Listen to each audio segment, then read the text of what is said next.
Maraming salamat, Pastor. Palakpak muli sa ating mahal na Panginoon. Praise God. Hallelujah. Praise God. Kaya sabi ko kanina, praise God, tayo pong lahat ay may karapatan, praise God, na maghayag ng salita ng Panginoon. Amen. Sabi ko sa banal na kasulatan, praise God, na ihayag natin or ikalat natin yung magandang balita, kundi yung salita ng Panginoon, praise God. Dito po sa loob ng simbahan, praise God, tayo pinag-aaral, pinapractice na po natin kung paano po maghayag ng salita ng Panginoon. Lahat po tayo may karapatan or pwede maghayag ng salita ng Panginoon. Ito sa oras ito, praise God, hallelujah. Parang kagaya na po sa isang paaralan, praise God, tayo po yung nag-aaral. Malayo po tayong tumaas ng kamay, praise God.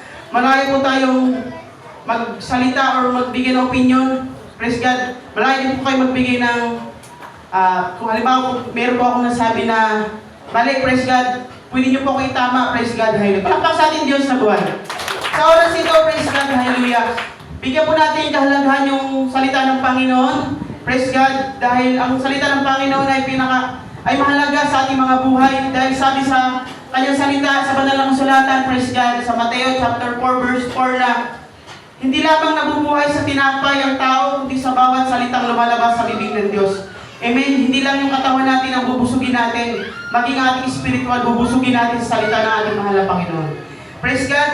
Ito po yung pag-aaralan natin ngayon, praise God. Alam na natin lahat to, praise God. At naranasan at nadama natin ito sa bawat isa sa atin. Praise God, hallelujah.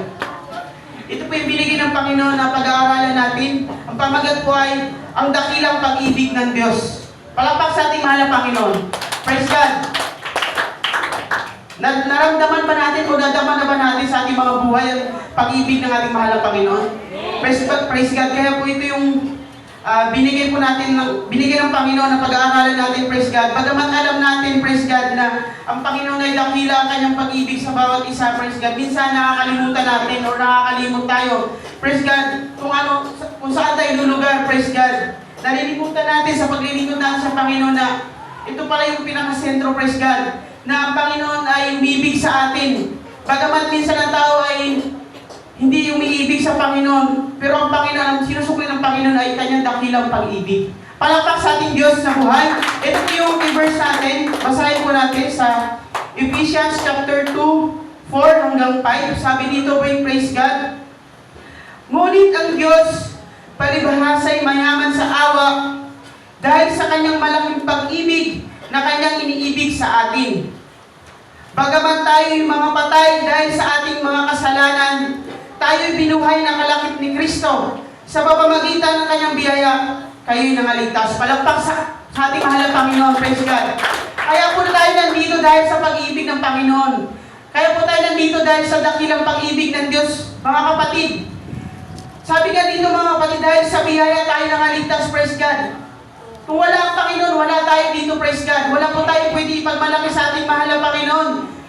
Kundi dahil sa dakilang pag-ibig ng Diyos, tayo po iniligtas ng Panginoon. Hinango tayo ng Panginoon sa kasalanan. Dahil patay tayo dati, praise God, dahil sa kasalanan. Mga kapatid, hinango tayo sa ating mahal na Panginoon. At sabi dito, praise God, dahil sa biyaya tayo nangaligtas. Palakpak sa ating Diyos na buhay. Purihin ang ating mahal na Panginoon. Minsan ang tao, praise God, nakakalimot sa ating mahal na Panginoon. Or nalilimutan na natin, bagamat alam natin na dakila ang pag-ibig ng Diyos. Sa oras ito, praise God, ipaalala po natin na ipulay-pulay natin yung dakilang pag-ibig natin, mahal na Panginoon. Praise God. Dahil ang tao, mga kapatid, hindi kayo mabuhay pag walang Panginoon. Maniniwala ba kayo dyan, mga kapatid? Hindi tayo mabuhay kung walang pag-ibig ng Panginoon. Praise God, kagaya ng isang isda, praise God. Halimbawa, praise God, kagaya ng isang isda, kung siya'y lumayo sa tubig, mamamatay ang isda. Pero pag ang tubig, lalayo ang isda, ang tubig ay mananatiling tubig pa rin. Pag ang puno naman, praise God, pag ito'y mabunot sa lupa, mamamatay ang puno. Pero pag ang puno, pag ang lupa, hiwalay yung puno, praise God, mananatiling puno pa rin. Ganun din po tayo sa ating mahal na Panginoon, mga kapatid. Hallelujah! Pag tayo po hiwalay sa ating mahal na Panginoon, praise God, tayo mamamatay. Palakpak sa ating Diyos na buhay, hallelujah. Ganun ka-importante yung ating mahal na Panginoon. Kaya binigay ng Panginoon yung kanyang dakilang pag-ibig. Nararamdaman ba natin, nararanasan ba natin yung dakilang pag-ibig na ating mahal na Panginoon, mga kapatid? Praise God sa ating buhay. Saan man tayo pumunta sa ating trabaho, Nakipagbaka tayo dito sa mundo, mga kapatid. Pinadarama ng Panginoon yung kanyang dakilang pag-ibig. Mga kapatid, minsan ang tao, praise God, gusto lumayo sa Panginoon. Kagaya na lang yung kwento ng isang pastor, praise God, na isang manggagawa o isang membro, mga kapatid. Sabi niya, mga kapatid, na di na ako maglilingkod sa ating mahal na Panginoon dahil mayaman na ako, praise God. Marami na akong pera, praise God. Malusog ang aking katawan, praise God. Ang sinabi ng pastor, praise God, para hindi matisip yung kanyang membro, praise God, sige. Pag-uwi mo sa inyo, uwi ka sa inyo, praise God. Pag-uwi mo sa inyo, huwag kang kumain, praise God, hallelujah. Bakit naman, pastor, praise God? Sabi mo, gusto mo lumayo sa Panginoon, praise God. Eh, yung pagkain na kinakain mo, galing sa Panginoon yan. Praise God, dahil sa biyaya ng Panginoon. Praise God, huwag kang uminom ng tubig. Kasi yung tubig yan, galing sa Panginoon. Di ba? Yung bahay na pinagkatayuan ng, yung lupa na pinagkatayuan ng bahay mo, praise God, sa Panginoon yan. Praise God, dito pala yung aral na yun, praise God, na hindi natin kaya mabuhay pag wala ang Panginoon, praise God, hallelujah. Palakpak sa ating Diyos na buhay. Kaya sa oras na ito, praise God, pag-bulay-bulayan muli natin yung dakilang pag-ibig ng Panginoon. Ito yung topic natin, praise God. Sabi nga dito sa Ephesians, praise God, sa chapter 2, verse 4 hanggang 5, mga kapatid, nasabi dito, ngunit ang Diyos palibhasa ay mayaman sa awa. Mayaman ba sa awa ang ating mahal na Panginoon?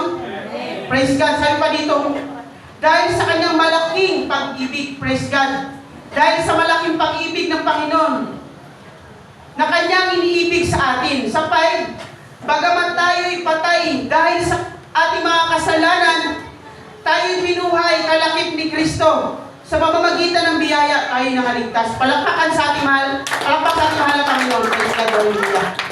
Ganun po dakila ang ating mahal na Panginoon. Bagamat alam natin na dakila ang pag-ibig ng Diyos, minsan nakakalimutan natin. Kaya ngayon sa oras nito, praise God, pagbulay-bulayan natin yung pag-ibig ng Diyos sa atin, kung gaano yung kahalaga, praise God. Dito mga kapatid, mayroong tanong mga kapatid. Ang sabi dito, paano maihahayag ang pag-ibig ng Diyos? Mga kapatid, paano nga ba maihahayag yung pag-ibig ng Diyos sa atin mga kapatid? Number 1, praise God. Sabi dito, unay ginawa ka niya. Praise God, ginawa ba tayo ng Panginoon? Doon pa lang, mga kapatid, malalaman natin na dakila ang pag-ibig ng Diyos sa buhay natin. Praise God, sino bang mga gawa niyan? Tayo bang mga tao, kaya natin gumawa ng kapwa natin tao? Praise God. Dito mga kapatid, mahahayag yung pag-ibig ng Diyos. Tunghayan natin, sabi sa Genesis chapter 1:26. Praise God. Basahin po natin. Genesis chapter 1 verse 26. Sabi dito mga kapatid, at sinabi ng Diyos, lalangin natin ang tao sa ating larawan, ayon sa ating wangis, at magkaroon sila ng karapatan sa mga isda sa dagat, at sa mga ibon sa impapawid, at sa mga hayop, at sa buong lupa, at sa bawat umuusad na nagsisiusad sa ibabaw ng lupa. Palakpak sa ating mahal na Panginoon. Ganun kadakila ating mahal na Panginoon, nilikha ka ng Diyos. Ganun kabuti ang Panginoon, nilikha ka niya. Hindi ka nilikha ng Panginoon na kamuha ka ng unggoy, kamuha ka ng isang ibon, kamuha ka ng isda. Kundi nilikha ka ng Panginoon ayon sa kanyang wangis. Meron pa dagdag dyan mga kapatid.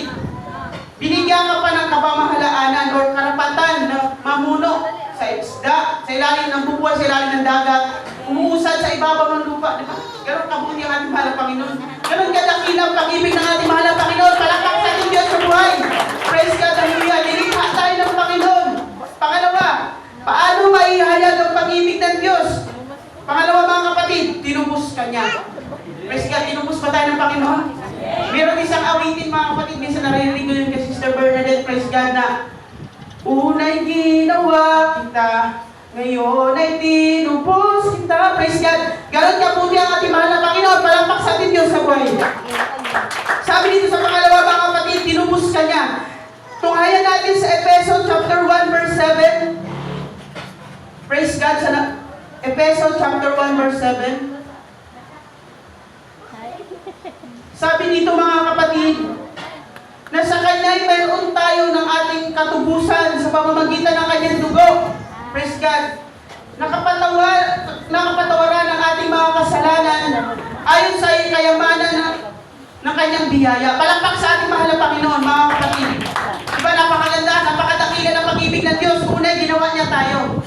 Pangalawa, tinubos niya tayo ng Kanyang dugo. Mga kapatid, halimbawa mga kapatid, Ako mga kapatid, meron akong kaibigan or tayo or kayo, may kaibigan kayong mabuti sa tao. Mabuti ang kanyang ginagawa. Kaya mo ba ialay o ihandog yung iyong buhay? Mga kapatid, sino ba makakagawa niya mga kapatid?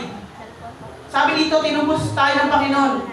Sa isang tao mga kapatid, mga kapatid, wala makakagawa niya na kahit mabait yung iyong kaibigan, ikay maghandog ng buhay para sa kanya. Kaya ba natin yung mga kapatid? Mga kapatid, alam niyo mga kapatid, ito yung dakilang pag-ibig ng Diyos mga kapatid sa atin. Ang ginawa ng Panginoon, napakadakila. Hindi lang tinubos ng Panginoon, hindi lang inalay ng Panginoon yung kanyang buhay dun sa mga mabubuting tao. Nakapokus ang Panginoon dun sa mga masasamang tao. Praise God, dahil lahat tayo tinubos, walang pinipili, walang tinatangi ang Panginoon. Lahat po tayo tinubos ng Panginoon sa pamamagitan ng kanyang dugo. Praise God. Nagpapako ang Panginoon, praise God.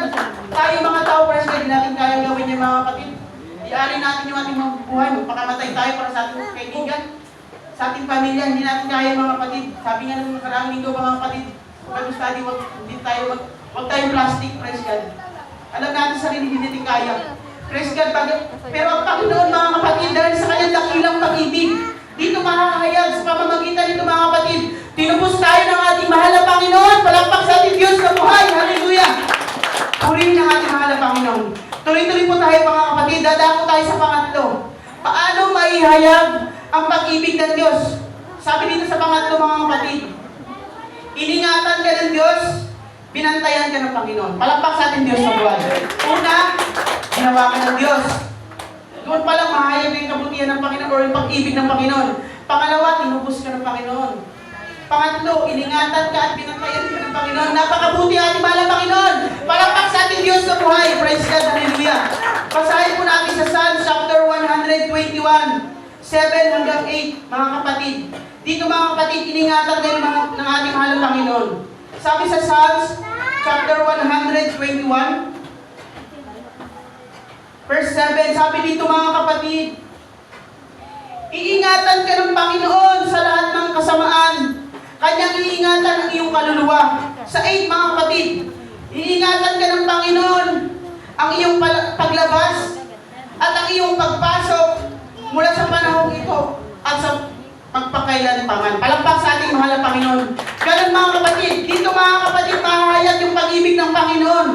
Una'y ginawa tayo ng Panginoon, pangalawa, tinubos tayo ng Panginoon. Dito naman Panginoon, mga kapatid, iningatan at binantayan tayo ng Panginoon, mga kapatid. Diba? Doon pa lang mga kapatid, madama na natin yung pag-ibig ng Diyos sa ating mga kapatid. Sino ba, praise God, makakagawa niya mga kapatid? Saan tayo pumunta? May nakatingin sa ating mata mga kapatid. Yung ating mahal na Panginoon, sa ating pumunta? Sa trabaho man, mga kapatid, andyan yung pag-iingat ng Panginoon. Amen? Yung sa pagbabantay naman ng Panginoon, basahin natin sa Deuteronomy 31:8, praise God. Chapter 31, verse 8. Sabi dito mga kapatid, at ang Panginoon ay siyang nagpapauna sa iyo. Siya isa sa iyo, hindi kanya iiwan, hindi kanya hindi pababayaan ka. Ikaw ay huwag matakot, ni manglupaypay. Palakpak sa ating Diyos sa buhay. Sabi dito mga kapatid, huwag daw po tayong matakot mga kapatid. Dahil ang Panginoon ay una sa inyo mga kapatid. Halimbawa sa ating mga lakad, praise God, andun yung Panginoon, nakabantay sa ating unahan mga kapatid. Ano mang mga disgrasya, ano mang pagkilos ng kaaway mga kapatid, binawaksikin ng Panginoon yan, basta tatawag tayo sa Panginoon. Ipapakita ng Panginoon yung kanyang dakilang pag-ibig. Andun yung pag-iingat, andun yung pagbabantay ng ating mahal na Panginoon. Palakpak sa ating Diyos sa buhay. Purihin ang ating mahal na Panginoon, mga kapatid. Mga kapatid, tuloy-tuloy po tayo mga kapatid. Unay, ginawa tayo ng Panginoon. Pangalaway, tinubos niya tayo. Pangatlo, iningatan at binantayan tayo ng Panginoon. Ito po yung pang-apat. Paano maihayag ang pag-ibig ng Diyos? Ito po yung pang-apat mga kapatid. Sabi dito, bibigyan niya tayo ng buhay na walang hanggan. Palakpak sa ating mahal na Panginoon. Praise God, hallelujah. Gano'ng mabuti, gano'ng kadakila yung pag-ibig ng Panginoon sa ating mga kapatid. Ginawa ka na ng Panginoon. Pero yung tao, abuso mga kapatid. Kung nagpatuloy sa kasalanan, anong ginawa ng Panginoon? Inalay pa yung buhay. Tinubos niya tayo mga kapatid sa kasalanan. Iningatan tayo ng Panginoon. Pang-apat mga kapatid, bibigyan pa tayo ng buhay na walang hanggan. Napakaswerte natin, di ba? Palakpak sa ating Diyos na buhay. Ganun din kaswerte mga kapatid. Hindi lang tayo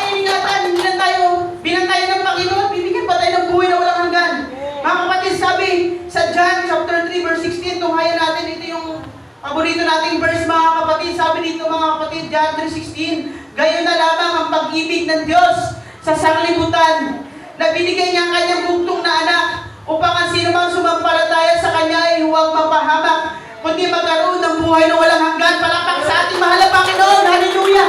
Praise God! Ganun kadakila ang pag-ibig na ating mahal na Panginoon.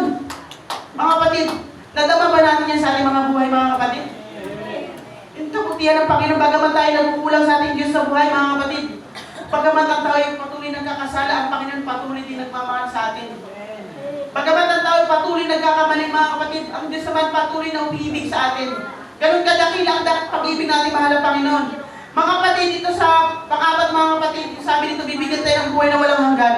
Mga kapatid, sa una, mga kapatid, nakamit na natin yung paggawa sa atin. Pangalawa, yung pagtubo sa atin, nakamit na natin. Pangatlo, yung pag-iingat, nararanasan natin ngayon. Itong pang-apat, mga kapatid, yung buhay na walang hanggan, mga kapatid, ito yung tinatrabaho pa lang natin, mga kapatid. Hello? Mga kapatid, ito yung buhay na walang hanggan, tinatrabaho pa lang natin, hindi pa natin ito nakakamit. Mga kapatid, sabi niya, bibigyan niya yung mga ng buhay na walang hanggan, yung mga taong sumasampalataya sa kanya, mga kapatid. Tanong mga kapatid, paano nga ba natin makakamit yung buhay na walang hanggan? Sabi sa banal na kasulatan, ibigin mo ang Diyos mo ng buong puso, buong kaluluwa, buong pag-iisip, mga kapatid. Palakpak sa ating mahal na Panginoon, mga kapatid. Yun lamang ang susi, mga kapatid. Dahil ang Diyos ay umibig sa atin. Dapat ibigin din natin ating mahal na Panginoon. Diba? Ibigin mo ang Diyos mo ng buong puso, buong kaluluwa, buong pag-iisip. Doon, mga kapatid, makakamit mo yung pag-ibig ng Panginoon na ibibigay niya sa iyo ng buhay na walang hanggan. Palakpak sa ating Diyos na buhay. Ganun na buti ang Panginoon, mga kapatid. Bagamat ang tao nagkulang sa ating Diyos ng buhay, mga kapatid, ang Diyos natin hindi nagkukulang sa atin. Patuloy niya pinadama yung kanyang pag-ibig, mga kapatid. Yung nga, sa isang tao, mga kapatid, sabi niya, gusto niya lumayo sa Panginoon dahil mayaman siya, mga kapatid. Malusog yung kanyang katawan, hindi niya kailangan ng Panginoon. Pero nagkakamali yung tao na yun, mga kapatid. Dahil hindi nga nalabas-pasok sa ating ilong, nanggagaling sa Panginoon yan. Dahil sa biyaya ng Panginoon yan, kaya tayo namaligtas, mga kapatid. Kaya nga si Haring David, mga kapatid, anong ginawa niya, mga kapatid? Lumuhod siya sa Panginoon. Mayaman si Haring David. Mga kapatid, ang sabi ni Haring David, Panginoon, mawala na sa akin ang lahat. Huwag lang yung presensya, Panginoon. Huwag ka lang mawalay sa akin, mga kapatid. Ganun kabuti ang ating mahal na Panginoon. Nadama ni Haring David yung dakilang pag-ibig ng ating mahal na ng Panginoon, mga kapatid. Bagamat siya mayaman, sabi niya, Panginoon, kunin mo sa akin, mawala man yan sa akin lahat. Praise God. Huwag lamang yung presensya, mga kapatid. Delikado, mga kapatid, pag ang tao mahiwalay sa Panginoon. Sabi ko kanina, mga kapatid, pag ang puno ay mahiwalay sa lupa, mamamatay ang puno. Ganun din po tayo sa Panginoon, pag tayo humiwalay sa Panginoon. Wala tayong patutunguhan, mga kapatid. Amen? Napakadakila ng Panginoon dahil binigyan niya kanyang pag-ibig. Nagkaroon tayo ng biyaya galing sa ating mahal na Panginoon. Palakpak sa ating Diyos na buhay, mga kapatid. Halina, ganun kabuti ating mahal na Panginoon. Maikli na po yung pag-aaralan natin, mga kapatid. Ngayon, mga kapatid, dadako tayo din sa wakas ng ating pag-aaralan, mga kapatid. Dito, mga kapatid, ang sabi dito, mga kapatid, walang makapaghihiwalay sa atin sa pag-ibig ng Diyos. Palakpak sa ating mahal na Panginoon. Mga kapatid, yung mga dahilan natin, halimbawa, praise God, hindi tayo naglilingkod sa Panginoon. Ay, hindi ako makasimba, praise God, dahil masama ang pakiramdam. Meron akong problema, malaking problema. Meron akong suliranin. Praise God, pero sabi dito, walang makapaghiwalay sa atin sa pag-ibig ng Diyos. Yung mga dahilan na yung mga kapatid, alibay lang natin yung mga kapatid. Tunghayan natin sa verse ng Romans chapter 8. Verse 35 hanggang 39. Tunghayan po natin. Dito mapapatunayan, mga kapatid, na walang makapaghiwalay ng pag-ibig ng Panginoon sa atin. Sabi sa Romans chapter 8, 35. Ang sabi dito, mga kapatid, sino ang makapaghiwalay sa atin sa pag-ibig ni Kristo? May question mark dyan, mga kapatid. Isang tanong ito, mga kapatid. Ang kapighatian? O ang kahapisan? O ang pag-uusig? O ang kagutom? Praise God, nakakapaghiwalay ba sa atin sa Panginoon yan yung kagutuman? O ang kahubaran? O ang panganib? O ang tabak? Sabi naman dito sa 37, hindi. Kundi ang lahat ng mga bagay na ito, tayo higit pa sa pagtatagumpay sa mapamagitan ni Yaong sa atin ay umibig. Sabi sa 38 mga kapatid, sapagkat ako'y naniniwalang lubos na kahit ang kamatayan man, kahit ang buhay, kahit ang mga anghel, kahit ang mga pamunuan, kahit ang mga bagay na kasalukuyan, kahit ang mga bagay na darating, kahit ang mga kapangyarihan, sa 39 last verse, kahit ang kataas-taasan, kahit ang kababaan, kahit ang alinmang nilalang. Sabi dito mga kapatid, kahit ang kataas-taasan, kahit ang alinmang ibang nilalang, praise God, sabi dito, ay hindi makapaghiwalay sa atin sa pag-ibig ng Diyos na kay Kristo Jesus ng Panginoon natin. Palakpak sa ating mahal na Panginoon. Napakagandang verse mga kapatid. Sabi dito mga kapatid, walang makapaghiwalay sa atin sa Panginoon. Tagutom ba, praise God, kahirapan ba, mga kapatid? Nahiwalay ba tayo sa Panginoon? Yung pag-ibig ng Panginoon, nahiwalay ba sa atin dahil naghihirap tayo? Hindi mga kapatid. Sabi dito, inuusig ba tayo? Mga kapatid, bagamat nakakaranas tayo mga kapatid, usigin tayo mga kapatid ng kapwa-tao natin mga kapatid. Minsan nga yung uusig sa'yo, minsan yung kapatid mo pa eh. Pero sabi dito mga kapatid, sa salita ng Panginoon mga kapatid, walang makapaghiwalay sa Panginoon mga kapatid. Walang makapaghiwalay sa pag-ibig ng Diyos. Mga kapatid, palakpak sa ating mahal na Panginoon. Ganong kaputi, ganong kadangila ang pag-ibig ng Diyos sa ating mga kapatid. Sabi ng Panginoon, walang makapaghiwalay sa atin, sa pag-ibig ni Kristo Jesus. Hindi makapaghiwalay sa ating kahirapan, tagutom, pag-uusig, mga kapatid, yung problema. Mga kapatid, yan mga kapatid, dahilan lang natin sa buhay natin yan, minsan dito nakapagsimba mga kapatid na marami akong problema, maraming pagsubok, hirap ako sa buhay, daming kahirapan, kailangan kumayod, mga kapatid, hindi po yan dahilan mga kapatid na hindi tayo makapaglingkod sa Panginoon. Yan, alibay lang po natin yan, nakasulat dito mga kapatid. Walang makakapaghiwalay sa atin sa pag-ibig ni Kristo. Mga kapatid, palakpak sa ating Diyos sa buhay. Mga kapatid, palakpak sa ating mahal na Panginoon. Sana po may naunawaan tayo, praise God. Mayroon po tayo ng pagkulay-gulayan mga kapatid. Minsan alam natin mga kapatid na dakila talaga ang pag-ibig ng Diyos. Alam natin yan mga kapatid. Pagamat mga kapatid, minsan nalilimutan natin yan. Ito'y natatabunan ng problema, stress, mga pagkilos ng away. Natatabunan yung pag-ibig ng Diyos na katalim sa ating mga pusong isipan. Pero mga kapatid, lagi natin tatandaan mga kapatid, ang Diyos ay umibig. Sabi dito mga kapatid na, bagamat kahit hindi tayo umibig sa Panginoon ang Panginoon ay umiibig pa rin sa atin. Mga kapatid, bagamat paulit-ulit tayo gumagawa ng kasalanan, ang Panginoon paulit-ulit na nagpapatawad. Palakpak sa atin ang Panginoon, para sa ating mahal na Panginoon. Ang Panginoon ay patuloy na umiibig sa atin mga kapatid. Walang makapaghiwalay sa atin. Ganun kabuti ating mahal na Panginoon, praise God. At bago po tayo magtapos, praise God, meron po ako sabihin mga kapatid, encouragement mga kapatid sa ating paglilingkod mga kapatid. Hindi po tayo magaya ng isang boksingero mga kapatid sa ating paglilingkod na yung sumusuntok sa hangin mga kapatid. Hallelujah! Yung paglilingkod natin sa Panginoon, hindi po kagaya na sumusuntok sa hangin na walang maguluhan. Kasi ang isang tao pag sumusuntok sa hangin mga kapatid, parang walang natatamaan, walang patutunguhan. Hindi ganun ang paglilingkod sa Panginoon. Yung paglilingkod natin sa Panginoon, mga kapatid, ay may patutunguhan. Mga kapatid, meron tayong mapapala. Mga kapatid, hindi yung wala tayong mapapala. Hindi yung naggumagawa lang tayo sa hangin. Mga kapatid, gumagawa tayo sa Panginoon dahil may mapapala tayo. Palakpak sa ating Diyos na buhay. Magpatuloy po tayo sa paglilingkod ng ating mahal na Panginoon. Walang makakapaghiwalay sa atin sa pag-ibig ng Diyos. Mga kapatid, lagi nating pagbuli-bulayan sa ating isipan mga kapatid na ang Diyos ay dakila sa bawat isa mga kapatid. Sa aking buhay lang mga kapatid, sa aking trabaho hanap buhay sa pagsisit ng ilan sa ilalim ng dagat. Gano'ng delikado yung mga kapatid. Una mga kapatid, dalagado yung pangamba ko, ano yung takot ko mga kapatid. Pero dahil may Diyos tayo mga kapatid, pinapalakas ng Panginoon ng aking isip, ang aking puso. Dati nakakaisip ako ng mga negative mga kapatid. Baka may malaking pating, baka may kakainin akong malaking isda. Yun ang pumasok sa isipan ko nung una mga kapatid bago naghanap buhay sa ganyang hanap buhay mga kapatid yung pag-ibig sa dagat. Pero nung tumagal mga kapatid, lagi ko pa inahawakan yung pag-ibig ng Diyos mga kapatid. Hallelujah, pinapalakas ng Panginoon na aking loob mga kapatid. Lagi ko naisip na kasama ko ang Diyos mga kapatid. Kahit sa ilalim ng dagat, nagpapakita ng Panginoon ng kaputihan mga kapatid. Di mo akalain mga kapatid, yung iba hirap na sa paghanap ng isda. Pero ang Panginoon ay gumawa mga kapatid, yan na lang, dadakmayin mo na lang isda minsan. Kaya doon, nasabi ko na ang Diyos ay buhay. Talagang ang Diyos ay umiibig sa bawat isa. Palakpak sa ating mahal na Panginoon at salamat sa ating lahat mga kapatid. Sana mayroon po tayo na unawaan mga kapatid na ang Panginoon ay laging umiibig sa atin. Palakpak sa ating Diyos na buhay. At maraming salamat sa ating lahat at binibili ko sa ating mahal na Pastor Noli ang temporaryong pagtatapos. Praise God.